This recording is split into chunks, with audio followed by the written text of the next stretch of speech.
I'm Kenzie Glodowski, and for my World History class project this semester, I made a flat bow that is similar to the ones used by Native Americans.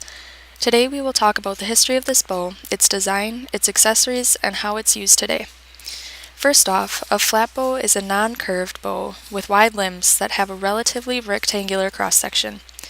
This allows for all the pressure put on the bow when it's pulled back to be distributed evenly and provide lots of power when shot.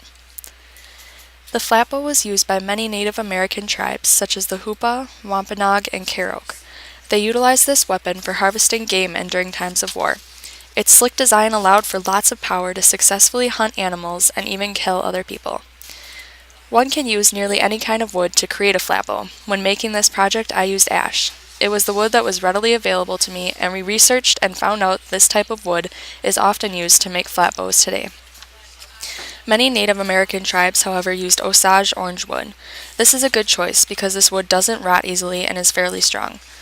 Native Americans often added things onto their flat bows. The purpose of this was to add strength and grip to the bow. Sinew, or animal tendons, was put on the wooden limbs of the bows to provide strength. Tan leather was usually wrapped around the handle of the bows to add a nice grip for the shooter. I added the leather on mine, but didn't think having animal tendons glued on the bow was a good idea. The bowstring on a flat bow is usually made up of hemp cord. This doesn't stretch too easily and is relatively strong. It's a good choice to use because it snaps back quickly and releases the arrow with lots of power. And as you know, you need an arrow to shoot a bow. Arrows utilized by Native Americans were made out of wood and were fletched, meaning they had feathers attached to them to allow them to fly in a straighter path. Most arrows also had arrowheads on them.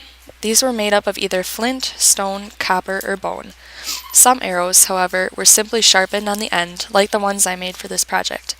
These arrows were used to hunt small game by the Native Americans. The flat bow is still very popular today. Paleolithic tribes still use them to harvest game and during times of war. A more modern flat bow has also been developed. It's called the American Flat Bow, or AFB. It was created in the 1930s based on the Native American design of a flat bow. The flat bow, with its really good design, was and still is a useful tool for humans. It can hunt game and aid in times of war.